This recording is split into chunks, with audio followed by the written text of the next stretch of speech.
welcome back to the channel, guys. So today we're up in Mount Tamborine for a nice little afternoon shoot up in Palm Grove in Tamborine. I've been here once before with my good friend Rory and Julian, and I actually got some pretty insane shots from that day. So ever since that time, probably a few months ago, I've been inspired to get back to this spot, and it's never really made sense because it's one of those sort of small tracks that you can only do for an afternoon, but I decided might as well get out, get some photos, see what we can find. I'm not expecting anything crazy, but I'll put up the shots here that I got in the past because they were pretty nice, and honestly I want to get a few more like that.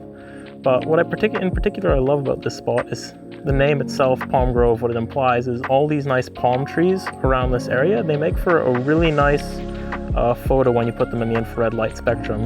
Even though I feel like a broken record, I think probably the last 5 videos I've done have just been purely infrared. I definitely want to break out of that. I think I just saw a lyrebird off in the distance. But yeah, I definitely want to break out of that cycle, so I might take some photos with visible light today. But we'll go ahead, we'll go down the track and we'll see what we can find, because I think there's some good potential in this spot still. So I'll catch up with you guys when we find a location to shoot. And until then, enjoy the walk through because it'll be pretty nice.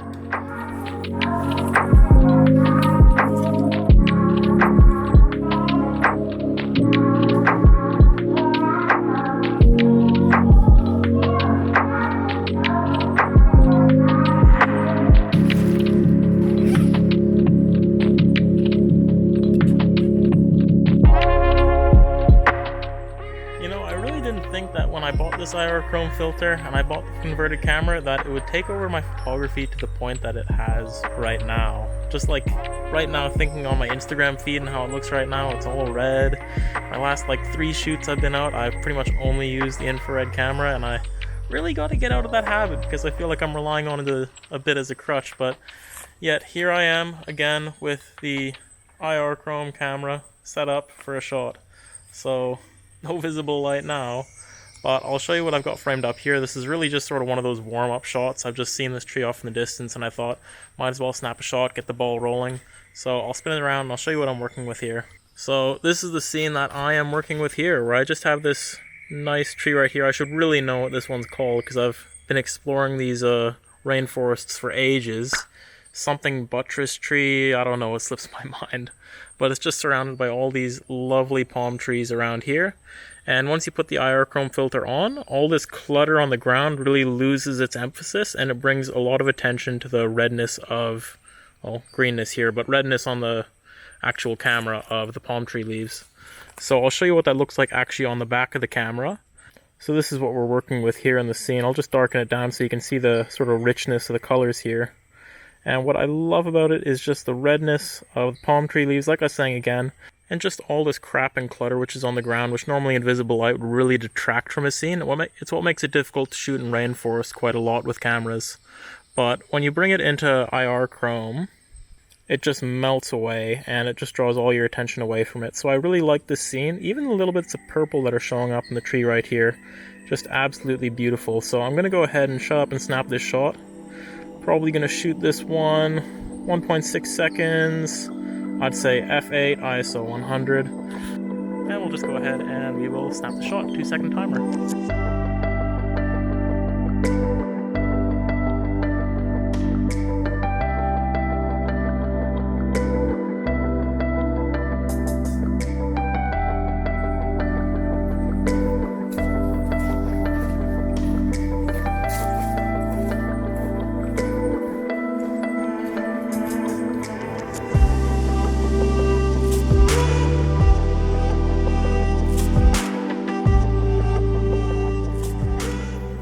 So just after getting that first shot, I've walked on a bit more. I actually took a look at my phone and checked the time. And as you can notice, there's not much light in the valley here, and it's getting a bit closer to sunset time. So I figure if I can manage, sun's going to be setting in about 1 hour. I might be able to make it up to a lookout in Tamborine. It should only be about a 10-minute drive away. But we'll see how we go. We'll capture a few more photos in this area, hopefully. And if all goes well, I should be able to take you guys to the lookout in Tamborine. We might even be able to capture some nice photos there of the sunset. Because I know Julian in the past has got some amazing photos there because he's lucky enough to live just down the road from it. But for me, it's a hell of a long drive. So we'll see what we can do.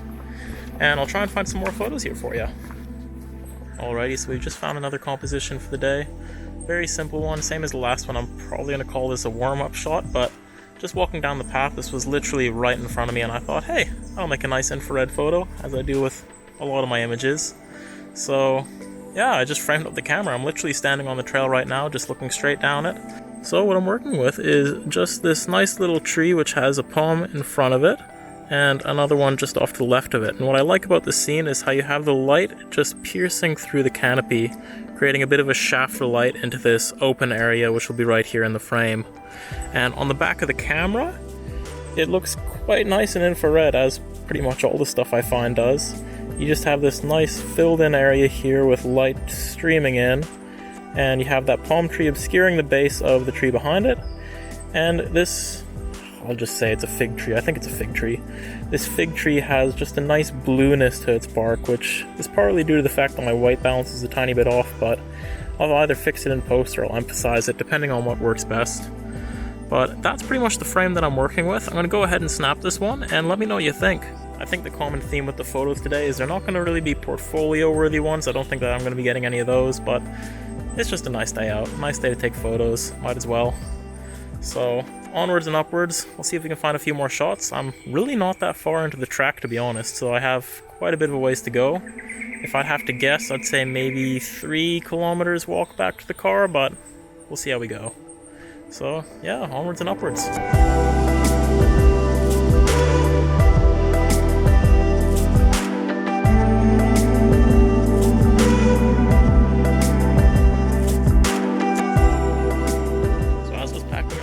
After that shot, I was realizing that I've never actually really explained what the IR chrome filter does to my images, other than the visual effect it creates. I've never really explained why it does that.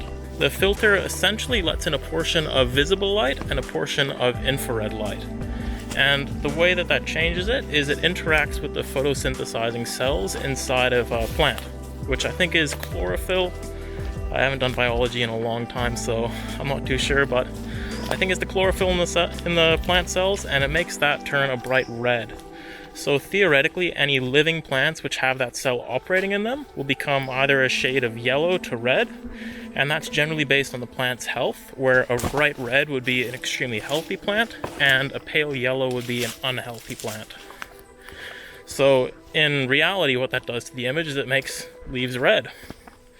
And in my first infrared video I did, where I was just using a pure infrared filter which gave me those black and whites, it has that sort of same effect, and that's what translates over to the IR chrome filter, where with the normal pure infrared filter, all the chlorophyll inside the cells renders as a bright white, as opposed to, its luminosity value you'd find in a black and white image.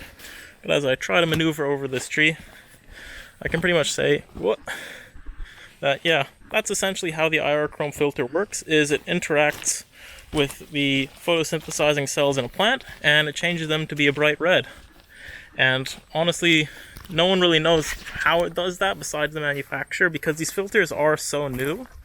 The formula that they use to let light through and how it interacts with it still hasn't been released. I think it's still under copyright, so probably won't be able to find exactly out how, but best we can do is assume. And the IR chrome filter was designed with the intent of, get the way out of the branch, with the intent of replicating the effect of aerochrome film, which is an old slide film that was used in the film days by the military. And essentially its purpose was to spot camouflaged vehicles inside of forests. So going on what I just said before, imagine you have a camouflaged tank sitting inside of greenery in a forest and you're looking down on it from above. Essentially what the film would do is it would react with those photosynthesizing cells and make all of the trees appear as a bright red, but because, a tank doesn't have any photosynthesizing cells in it, it would still show up as a green.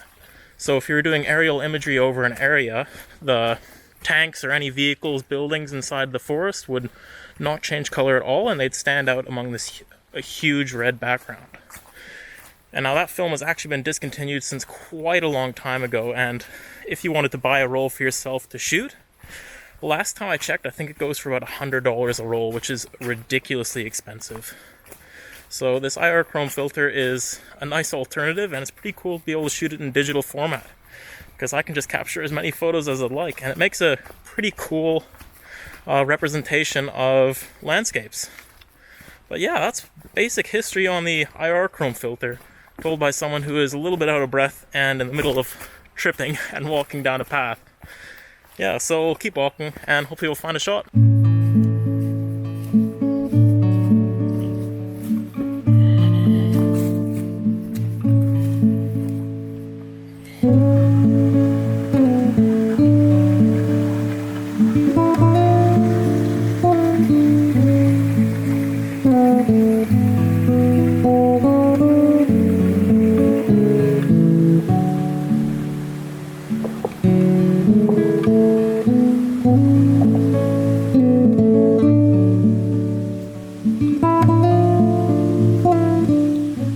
Okay, so I'm a bit of a big dumb photographer right now, so turns out I actually missed the turn off by about 1 kilometer. So back up the track, I was meant to make a right turn at a T intersection, and clearly, somehow I made a left turn. I have no idea how I messed that up, because I've been looking at the signs as I've been going and I thought, oh yeah, I'm definitely on the Palm Grove track, but it turns out I'm on a track that's about twice the length. So back up here is a way to the car park where I actually had the car when I drove in. So I think I'm gonna take that because it's still a nice short walk through the rainforest, but it's either that or I spend, what does it say right there, another 2.6 kilometers return going around the whole circuit. And it's getting a little bit close to sunset, so I might just opt to go to the sunset spot and take some photos there. But on the way up, we're gonna try and find a composition, just because I think 2 photos for being in this area is just not the best number. So we'll try and capture a little bit more. Might even go back to this waterfall here. There might be something there, probably not. But I'll catch up with you guys when I find another photo. I can't believe I missed that turnoff. Jeez, that's bad of me. So I parked right here, and I took a left at this intersection, went around this way, and I was meant to go right here, but somehow I turned left and ended up over here when I was meant to go around like that. So how in the world I managed to do that, I have no idea, but that's where we are now. So up the stairs, back to the car park we go.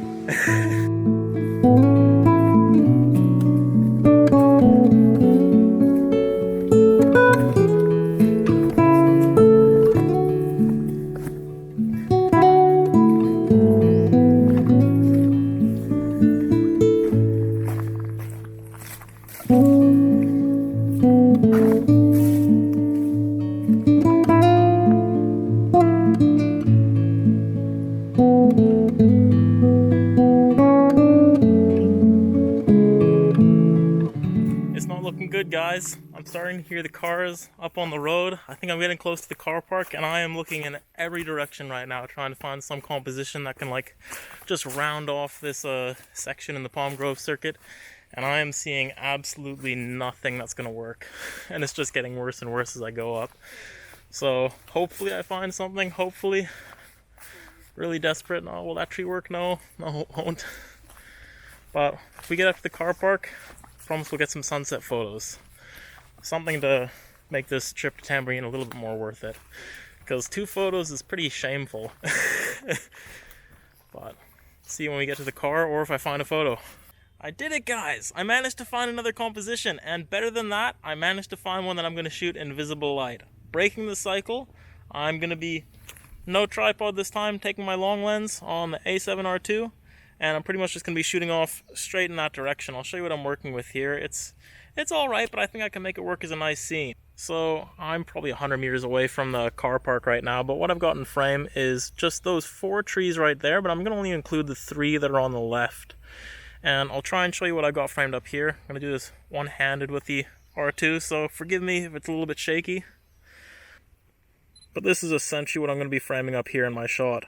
And because I want to shoot it handheld, just super fast, ISO 1000 shouldn't be an issue. F10, 1/200th of a second, just to get all those trees in focus.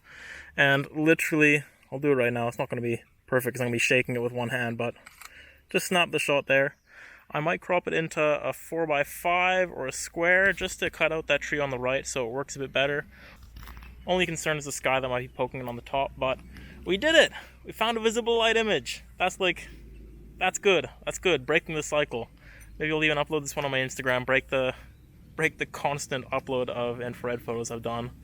So I'm gonna move onwards. I can already see the trees tops going a bit golden, so we gotta shake a tail and get to the car, because we're gonna miss sunset if we don't. So onwards and upwards, as I've been saying the whole video. Let's go.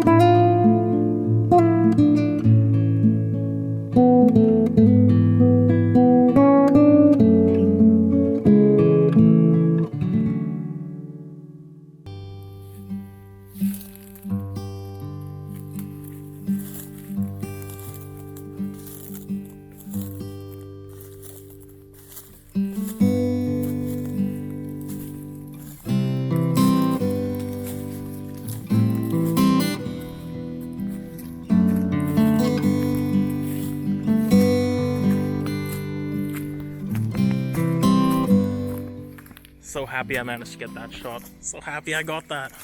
Finally something in visible light to work on. Just the last little uphill jaunt to get to the car. There were a lot of stairs right after that I filmed that. But 100 meters away from the car. Next time I catch up with you guys, I will be at the lookout with a little more breath, because I'm dying. Oh, I need to get my fitness back. Oh. Okay, see you guys at the lookout.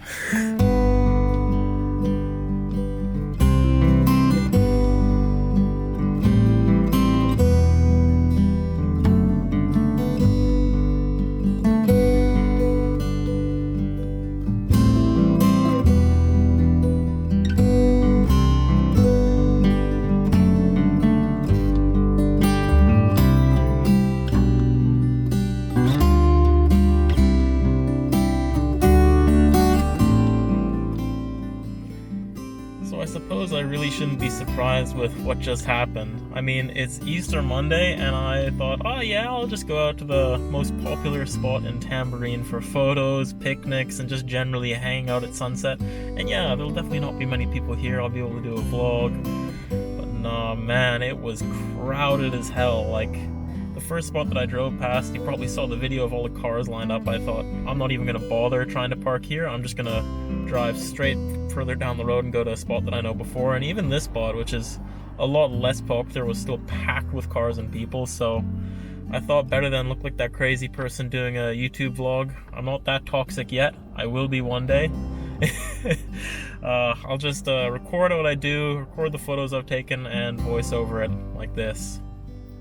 But the one secret that I haven't shared about the IR chrome filter is its power to make even the most mediocre sunsets look like the most beautiful, red, vibrant ones you've ever seen.